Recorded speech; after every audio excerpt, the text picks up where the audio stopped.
हिंदी से English translate करने में सबसे बड़ी गलती क्या होती है और उससे कैसे बचे, आइए जानते हैं।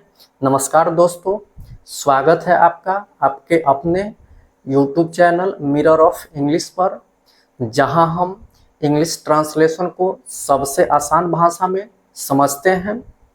आज हम फॉर सिंस का प्रयोग प्रेजेंट परफेक्ट टेंस में निगेटिव सेंटेंस के साथ पढ़ेंगे और मजेदार एग्जाम्पल से समझेंगे।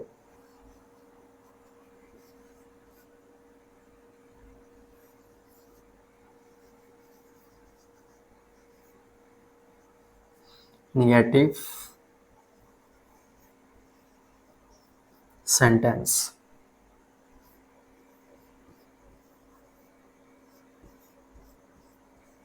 नकारात्मक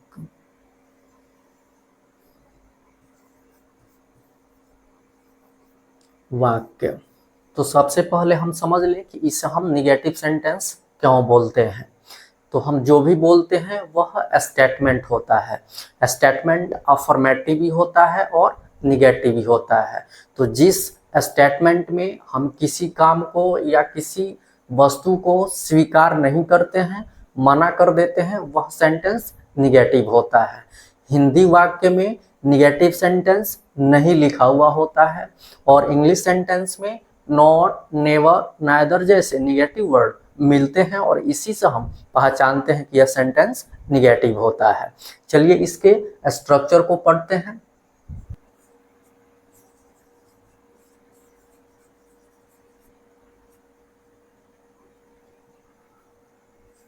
subject plus has, have plus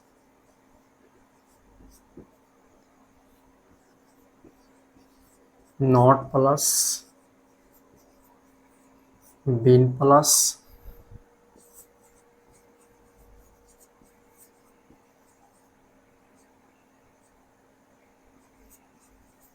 complement plus for since plus time. यही इसका स्ट्रक्चर होता है। क्या है? Subject plus has, have plus not plus been plus complement plus for since plus time. चलिए अब हम इसे एग्जाम्पल से समझते हैं।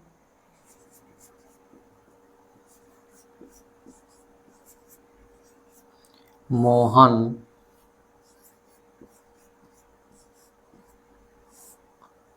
वर्षों से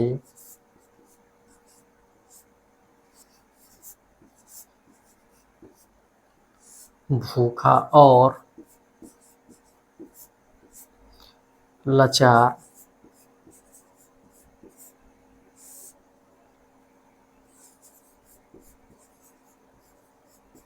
आदमी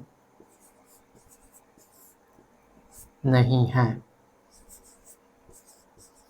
या नहीं रहा है। सेंटेंस क्या है? मोहन वर्षों से भूखा और लाचार आदमी नहीं है या मोहन वर्षों से भूखा और लाचार आदमी नहीं रहा है। ठीक है, इन दोनों में से कोई भी हो सकता है, या तो केवल है या रहा है। हमारे सामने कोई भी सेंटेंस आए तो सबसे पहले उसे हमें आइडेंटिफाई करना चाहिए, पहचानना चाहिए। तो देखिए इस हिंदी वाक्य के अंत में आया है या रहा है। यहाँ पे है या रहा है का प्रयोग मुख्य क्रिया के रूप में हुआ है और इसके पहले समय सूचक शब्द वर्षों और से आया है। तो इससे पता चलता है कि यह सेंटेंस प्रेजेंट परफेक्ट टेंस में है। इसके लिए हमने लास्ट लेक्चर्स में पहचान पढ़ा हुआ है कि जिस हिंदी वाक्य के अंत में है, हो, हूँ या रहा है, रही है, रहे हैं इत्यादि का प्रयोग मुख्य क्रिया के रूप में हो और उसके पहले समय सूचक शब्द प्लस से रहे तो सेंटेंस के सब्जेक्ट के अनुसार हैज बीन, हैव बीन का प्रयोग किया जाता है। तो यहाँ पे ये तो पता चल गया कि ये सेंटेंस प्रेजेंट परफेक्ट टेंस में है। यहाँ पे अगर केवल हैं, तो इसमें समय सूचक शब्द आएगा ही। ठीक है, अगर समय सूचक शब्द नहीं आता है तो फिर ये प्रेजेंट परफेक्ट टेंस में नहीं होगा। लेकिन अगर इसके अंत में आए हैं के बदले रहा है, तो इसमें समय सूचक शब्द रह भी सकता है और नहीं भी रह सकता है, तो वहां पे वह हमेशा प्रेजेंट परफेक्ट टेंस में ही होगा। इसके जस्ट बाद हमें टाइप्स ऑफ सेंटेंस पता करना होता है, तो इसके लिए हमें सेंटेंस को अच्छे से रीड करना होगा। क्या है सेंटेंस?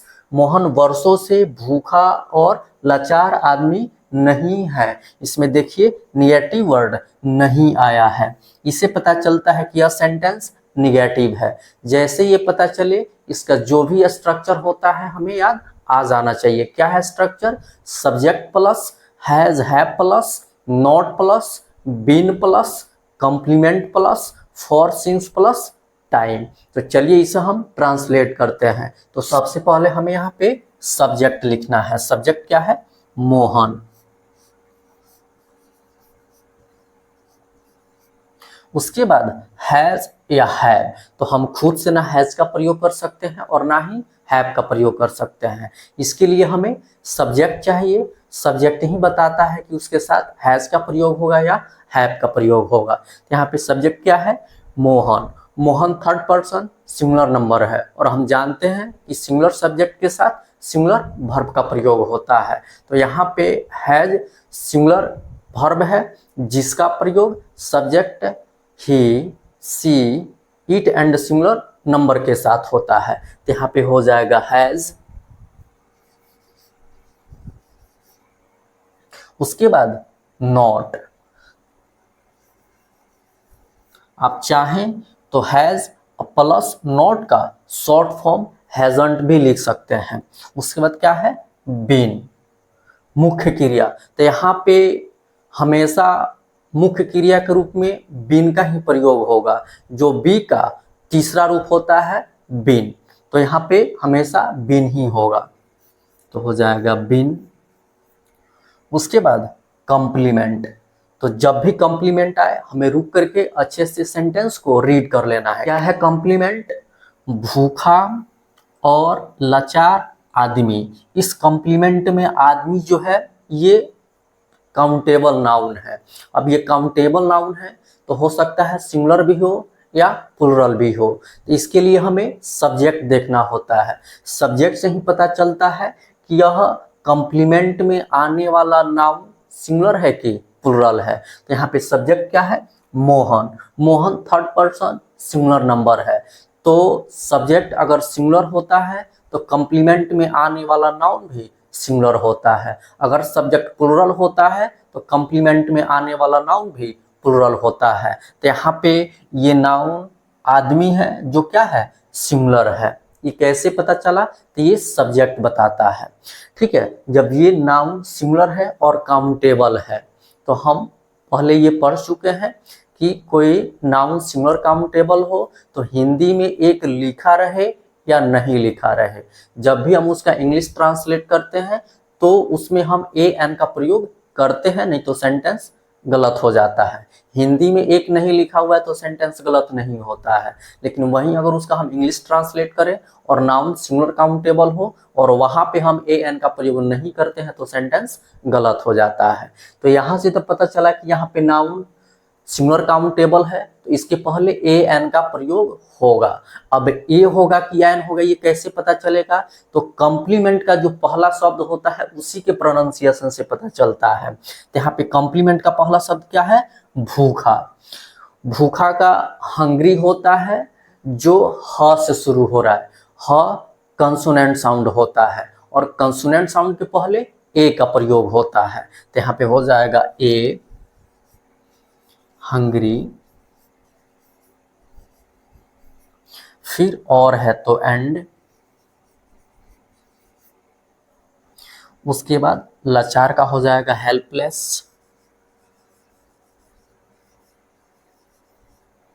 उसके बाद आदमी का मैन,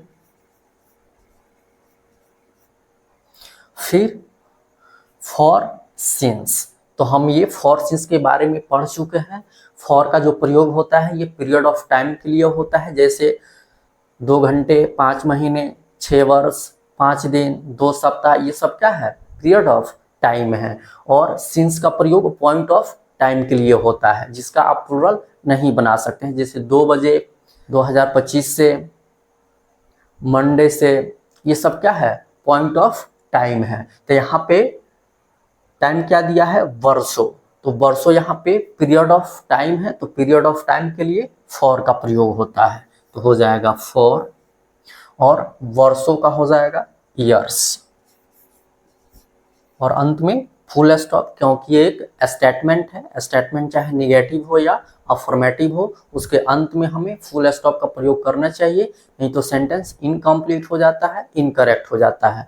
अगर आपको ऐसे ही आसान और मज़ेदार अनुवाद सीखना है तो चैनल को सब्सक्राइब कीजिए, बेल आइकन को प्रेस कीजिए, ताकि सभी लेक्चर्स का नोटिफिकेशन आपको मिलते रहे। तो चलिए इसे हम कुछ और एग्जाम्पल से समझते हैं।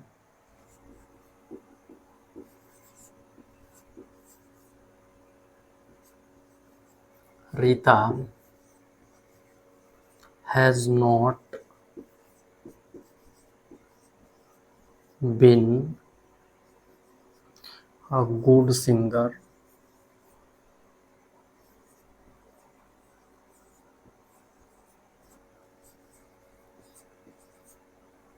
since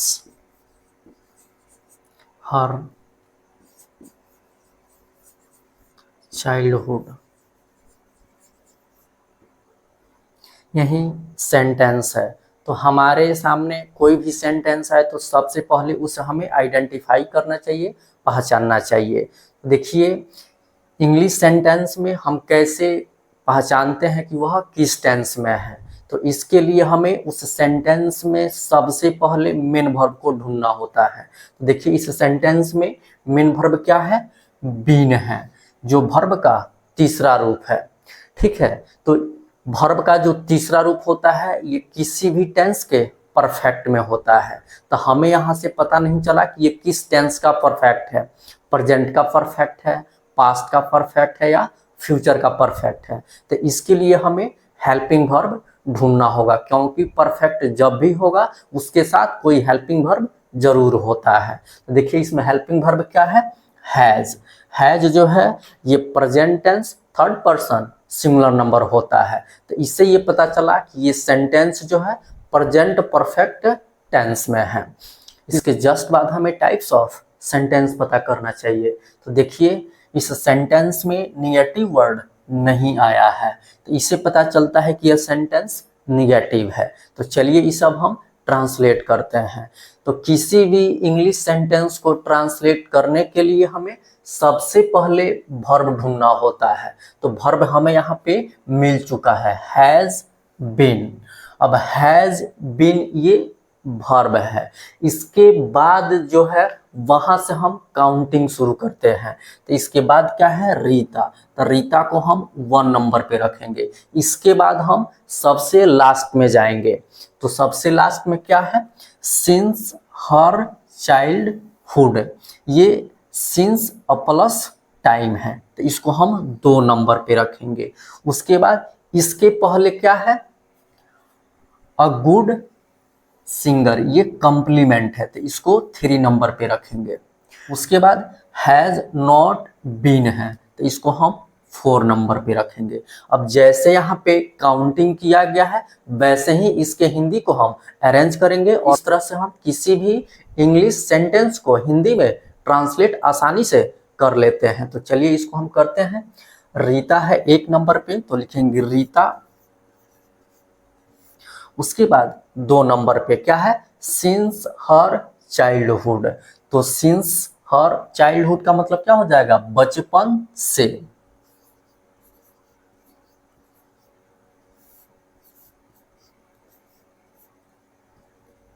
उसके बाद 3 नंबर पे क्या है, अ गुड सिंगर, एक अच्छी गायिका।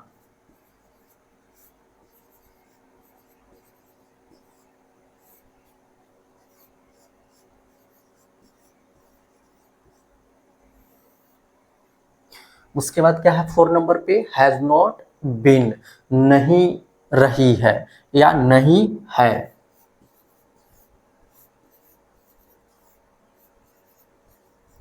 क्या सेंटेंस बना है? रीता बचपन से एक अच्छी गायिका नहीं रही है। बिल्कुल सही सेंटेंस है। तो इस तरह से हम किसी भी इंग्लिश सेंटेंस को आसानी से हिंदी में ट्रांसलेट कर सकते हैं। चलिए इसे हम एक और एग्जांपल से समझते हैं।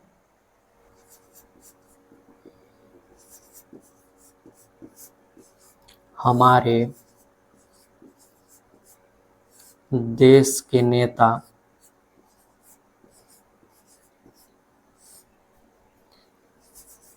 ईमानदार और मेहनती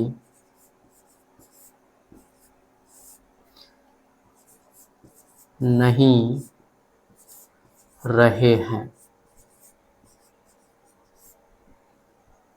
देखिए इस वाक्य के अंत में आया है रहे हैं, जिसका प्रयोग मुख्य क्रिया के रूप में हुआ है और इसके पहले कोई भी समय सूचक शब्द का प्रयोग नहीं हुआ है।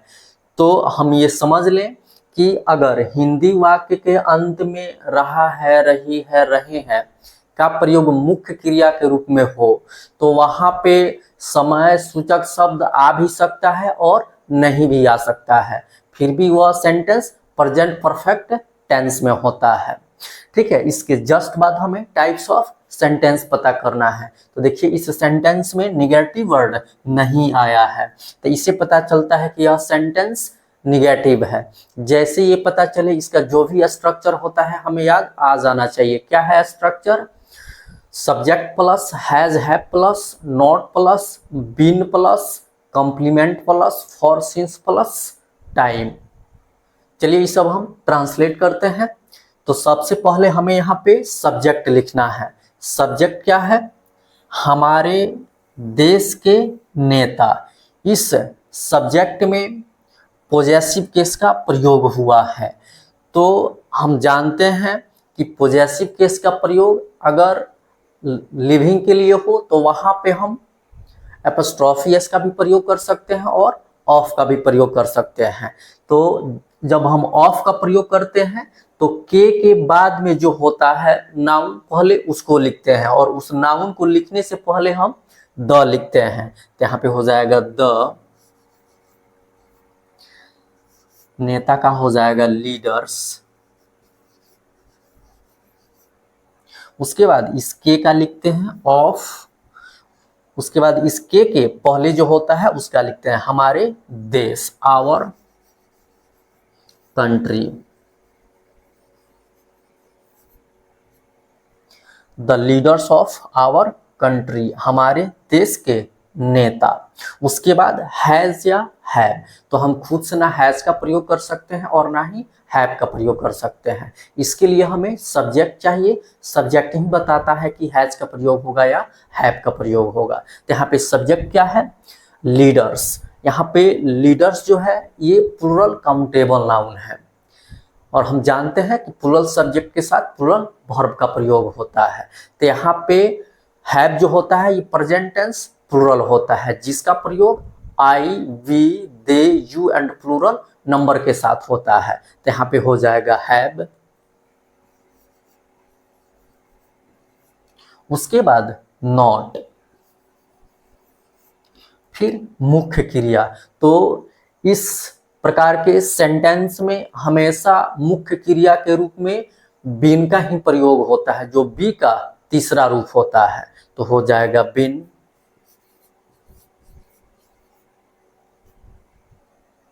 उसके बाद कॉम्प्लीमेंट। कॉम्प्लीमेंट क्या है? ईमानदार और मेहनती, ये कॉम्प्लीमेंट है। इस कॉम्प्लीमेंट में कोई नाउन नहीं है। जब कोई नाउन नहीं है तो यहाँ सिंगुलर होगा ना प्लूरल होगा। तो जैसे ये कॉम्प्लीमेंट है वैसे ही इसको अरेंज कर देंगे। तो क्या है? ईमानदार। ईमानदार का होगा ऑनेस्ट,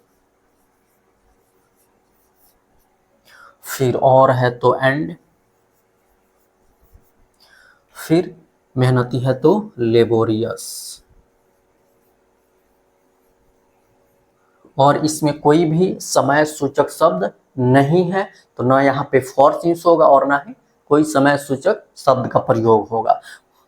उसके बाद फुल स्टॉप, क्योंकि ये क्या है, एक स्टेटमेंट है और स्टेटमेंट चाहे निगेटिव हो या अफर्मेटिव हो, उसके अंत में हमें फुल स्टॉप का प्रयोग करना चाहिए, नहीं तो सेंटेंस इनकम्प्लीट हो जाता है, इनकरेक्ट हो जाता है। तो आज यहीं तक रहने देते हैं। नेक्स्ट लेक्चर में हम yes no type interrogative sentence को पढ़ेंगे और ऐसे ही मजेदार एग्जाम्पल से समझेंगे। अगर आपको लेक्चर अच्छा लगा हो तो शेयर कीजिए, लाइक कीजिए, चैनल को सब्सक्राइब कीजिए, बेल आइकन को प्रेस कीजिए ताकि सभी लेक्चर्स का नोटिफिकेशन आपको मिलते रहें। हमारे साथ बने रहने के लिए आप सभी को बहुत बहुत धन्यवाद। Okay, thanks.